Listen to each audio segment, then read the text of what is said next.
Uma investigação exclusiva revela como agiam os integrantes de uma ONG que deveria acolher pessoas carentes. Deveria.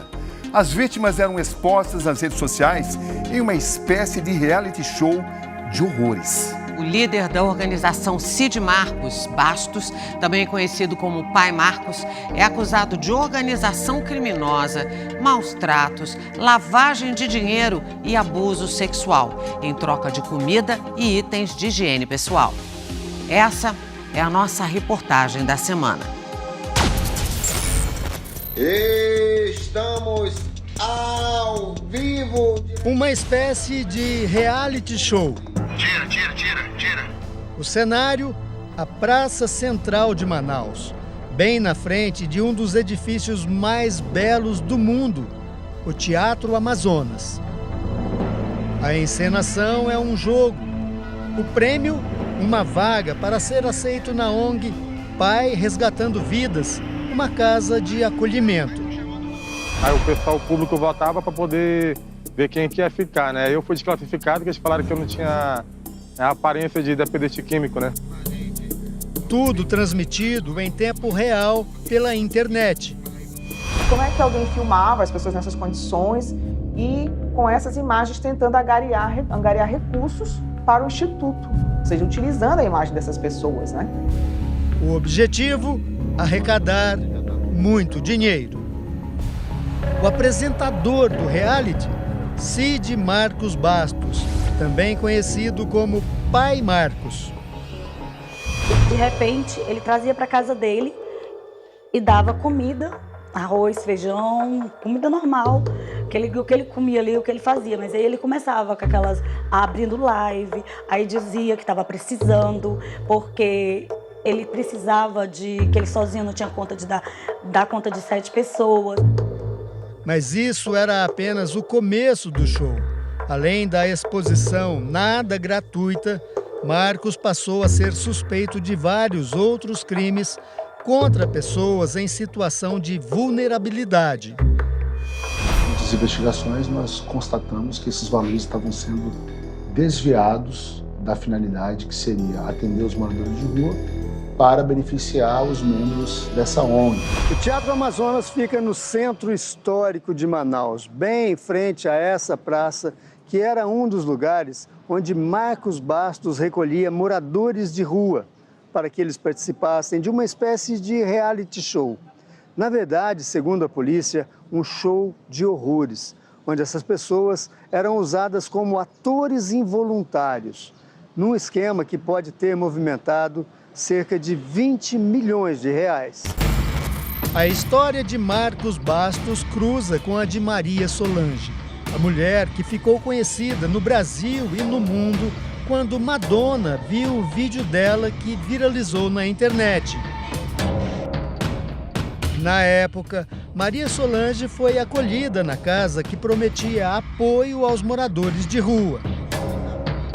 Anos depois, os depoimentos são bem diferentes. Quem conhece o Marcos Bastos só por internet, por vídeos, por lives, vê uma coisa totalmente diferente do que é conhecê-lo pessoalmente. Porque o que elas vê por através de live, o que é apresentado em live, não é tudo aquilo.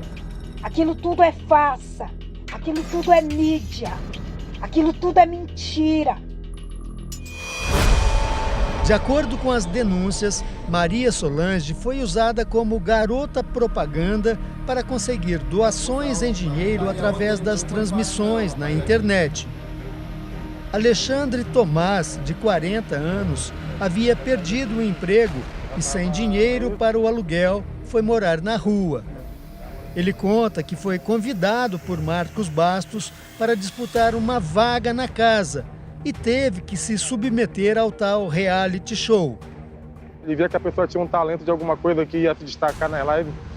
Aí ele marcava um lugar e dizia, olha, quarta-feira eu vou fazer a sopa e quarta-feira eu vou estar lá com você lá. Aí ele perguntava, e aí gente, você acha que o fulano de tal tem possibilidade de entrar na casa? Vocês que vão votar. Aí no final das sopas, aí eu vi o parecer do que tinha dado na live, se fosse uma aparência boa do público, né? tivesse passado para ele, entrava, senão a pessoa não ficava. A transmissão dos realities alavancou a popularidade de Pai Marcos.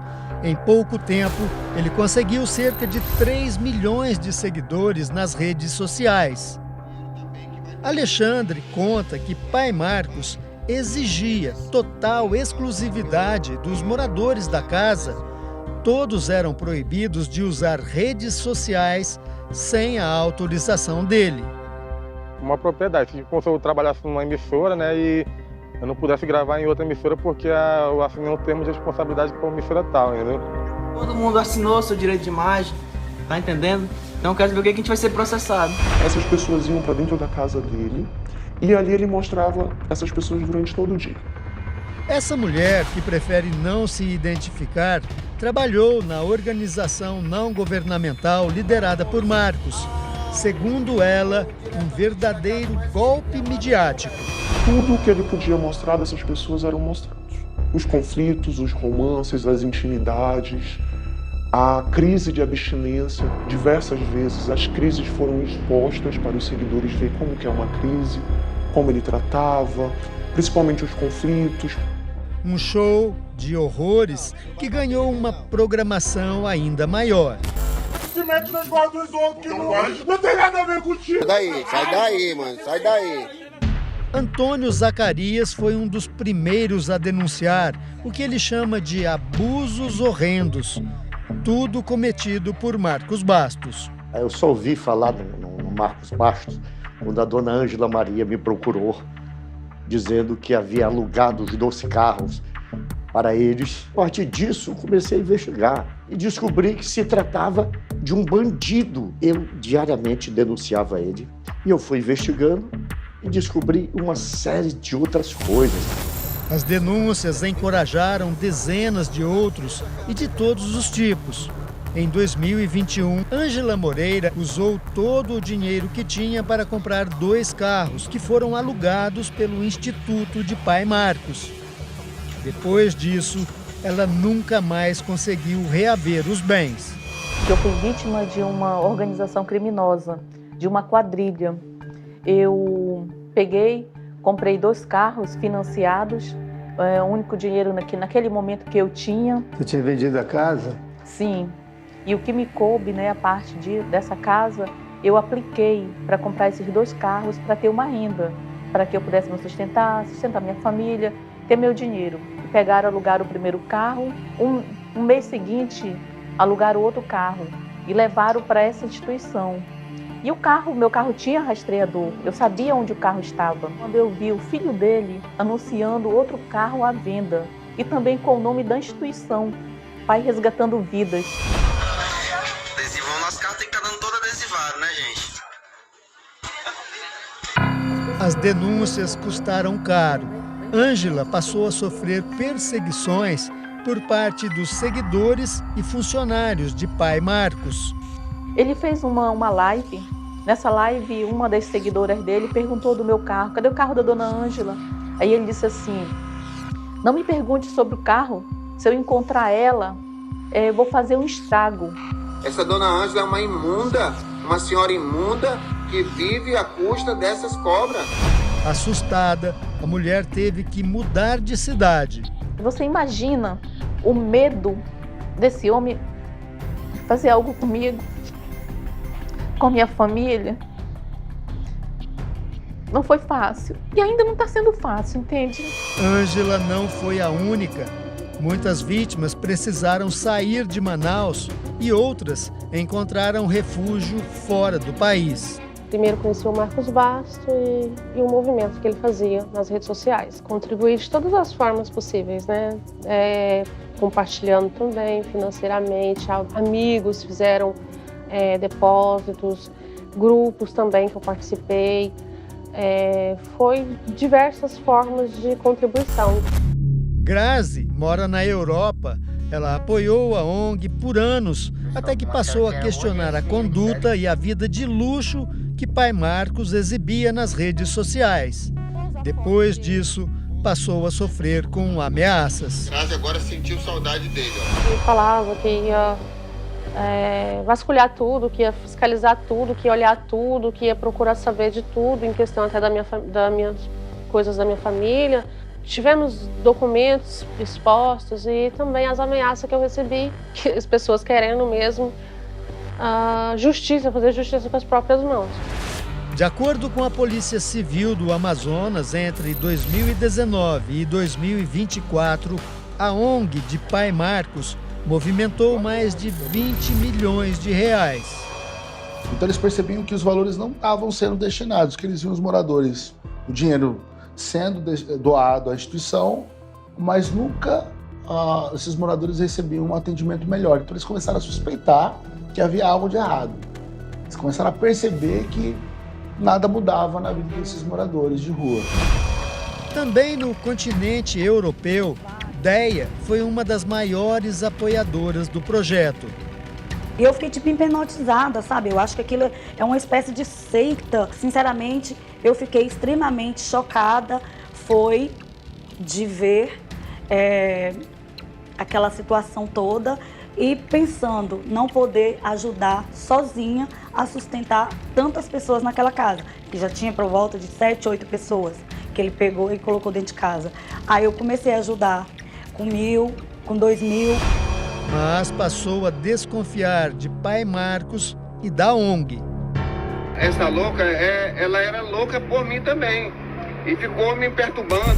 Porque ele usava a imagem dessas pessoas para ridicularizá-las na internet. Ele ficou rico muito rápido através dessas pessoas. Só tô com medo de ladrão vir roubar meu cordão de ouro.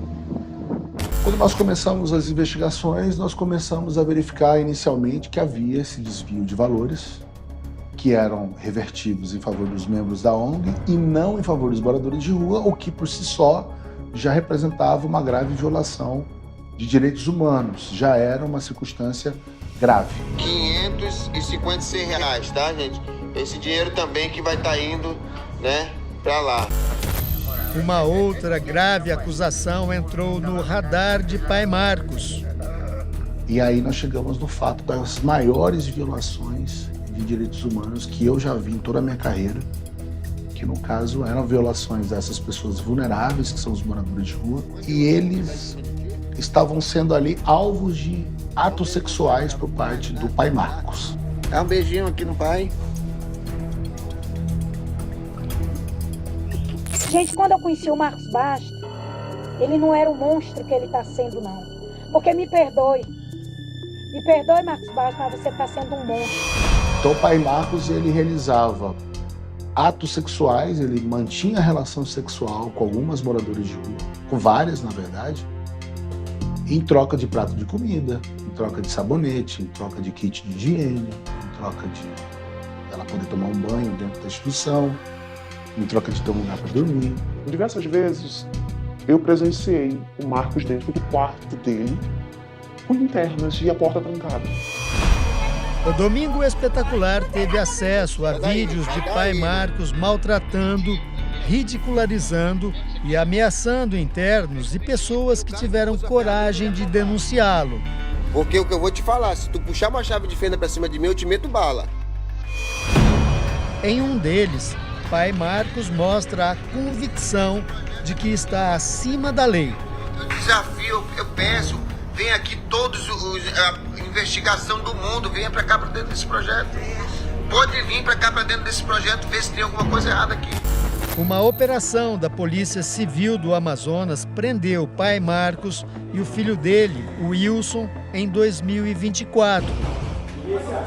A rede de abusos do Pai Marcos foi desligada. Muitas das pessoas que são vítimas, elas não conseguem sequer ter essa condição que elas são vítimas, elas não visualizam, elas não conseguem. Por quê? Exatamente pelo tipo de vulnerabilidade que ela está enfrentando. Então, se ela não tiver um alerta de alguém, ela sequer consegue compreender a sua condição de vítima. Outros integrantes da organização ainda estão foragidos. Na operação foram apreendidos aproximadamente 30 veículos, 4 embarcações e 2 imóveis. Segundo a investigação, bens obtidos com recursos de doações. Pai Marcos e os responsáveis pela instituição devem responder pelos crimes de organização criminosa, maus tratos, falsidade ideológica e lavagem de dinheiro. Na verdade, a questão de mostrar os adictos daquela forma foi algo que, na sua ignorância, digamos assim, ele fazia com o fito de ajudar aquelas pessoas. Existem denúncias, né, de que ele teria praticado atos sexuais com algumas das adictas e feito algumas, às vezes, ofensas e agressões contra alguns deles também. Isso aí foi tudo totalmente comprovado nos autos do processo, que foi tudo uma farsa. Não houve estupro, ele não se envolvia com nenhuma adicta. Agora, a esperança das vítimas é de que a justiça seja feita. Meu Deus, assim, como que pode? Cadê a justiça? Porque eu fui lesada, fui enganada por ele. Muitas pessoas fazem as coisas pensando que não vai dar em nada, mas eu acredito muito na justiça, que vai passar bastante tempo lá onde ele está.